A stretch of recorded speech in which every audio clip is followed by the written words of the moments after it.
Assalamualaikum warahmatullahi wabarakatuh, warga Jakarta Barat. Hari ini alhamdulillah kita kedatangan Dr. Asri dari Sudin Kesehatan Jakarta Barat.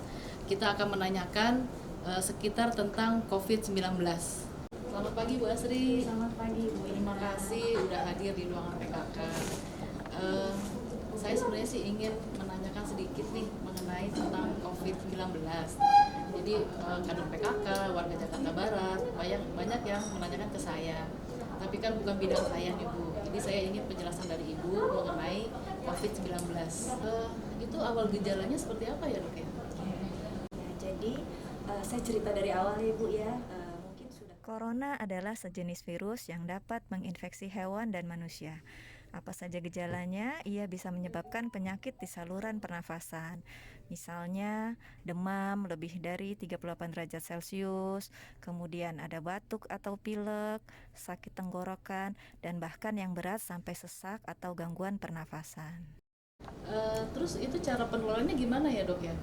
Apa ada yang bilang katanya tidak boleh kontak fisik, terus harus jaga jarak gitu, salah satunya seperti itu.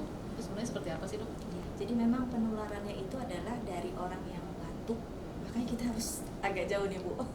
Misalkan ada orang yang sakit terkena virus corona, kemudian ia batuk, bersin, nah itu ada percikan-percikan yang keluar. Percikan itu kita sebutnya namanya droplet. Nah, apabila droplet itu menempel di permukaan benda seperti meja, gagang pintu atau pegangan tangga dan ada orang lain yang menyentuhnya, kemudian orang lain tersebut lupa untuk cuci tangan pakai sabun, lupa menggunakan hand sanitizer, langsung menyentuh area wajahnya sendiri, bisa area mata, hidung, mulut. Nah, itu juga bisa merupakan sumber dari masuknya virus corona ke dalam tubuh seseorang. Apakah pasien yang sudah terkena COVID-19 ini bisa disembuhkan? Apakah penyakit COVID-19 bisa disembuhkan? Tentu bisa, tergantung dengan daya tahan tubuh masing-masing. Yang penting adalah kita harus selalu PHBS, dan sebagai contohnya kita punya testimoni dari pasien penderita COVID-19 yang telah berhasil untuk sembuh. Mari kita saksikan. Assalamualaikum warahmatullahi wabarakatuh. Nama saya Anggraini Reza Hayu. Saya adalah pasien positif COVID-19 di Kecamatan Grogol, Petamburan, Jakarta Barat. Sebelumnya di tanggal 28 Februari saya sempat ada perjalanan ke luar negeri, dan di tanggal 1 Maretnya itu saya sudah kembali ke Indonesia dengan keadaan sudah merasakan gejala flu tapi tanpa demam. Dan saya juga sempat bekerja dalam 1 minggu setelah kedatangan saya ke Indonesia. Perasaan saya setelah saya tahu saya positif COVID-19 ini, saya merasa tidak percaya karena saya tidak merasakan gejala demam yang tinggi melebihi 38 derajat Celcius. Dan saya juga hanya berpikir kalau ini adalah perubahan cuaca atau efek faktor kelelahan. Saya dirawat di rumah sakit itu 21 hari dan dokter menyatakan kalau saya sudah negatif 2 kali untuk pemeriksaan hasil swab kedua dan swab ketiga.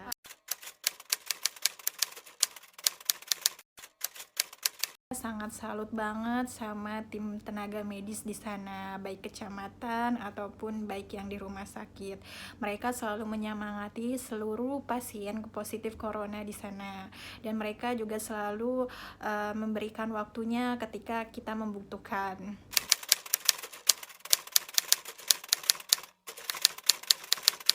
Please yang di luar sana tetap ikuti aturan pemerintah, tetap jaga jarak, hindari keramaian, tetap menggunakan masker karena kita tidak tahu kita menjadi penular atau kita tertular dari orang lain.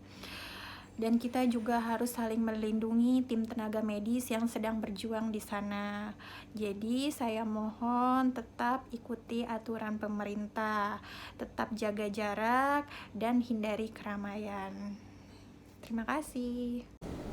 Dok, sekarang berkembang nih bermacam-macam, entah hoax, entah fakta, saya nggak tahu persis.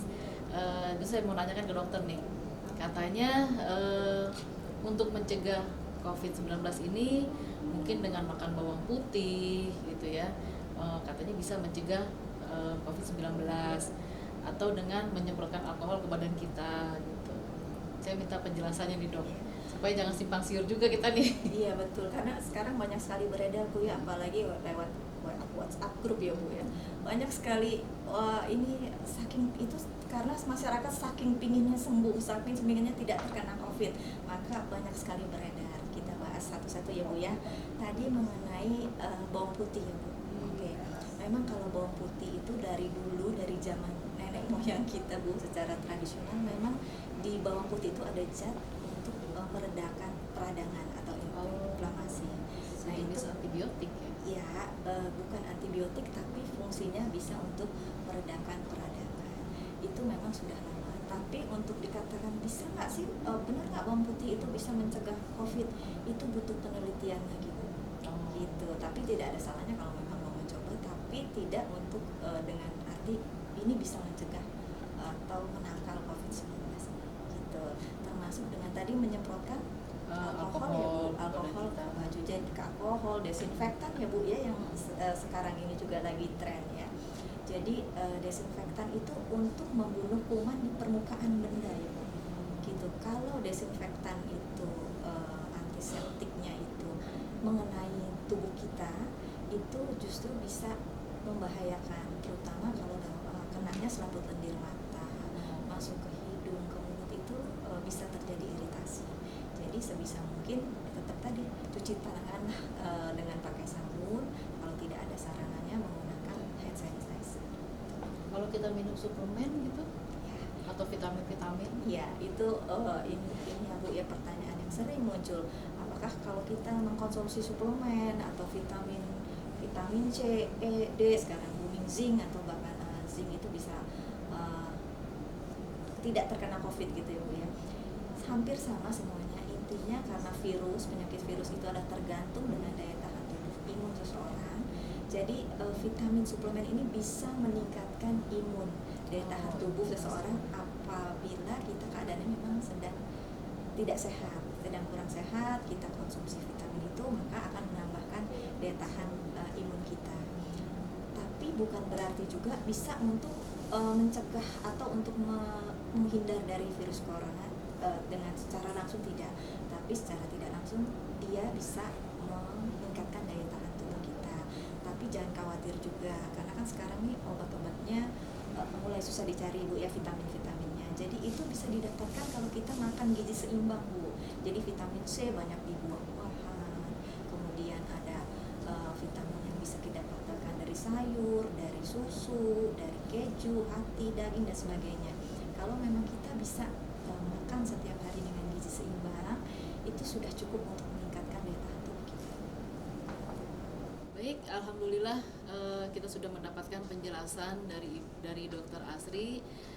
Yang pertama, yuk kita turuti himbauan pemerintah, ya, tetap tinggal di rumah, jaga jarak, cuci tangan, ya, pakai masker, dan yang terakhir ber-PHBS. Saya rasa itu saja. Terima kasih. Wassalamualaikum warahmatullahi wabarakatuh.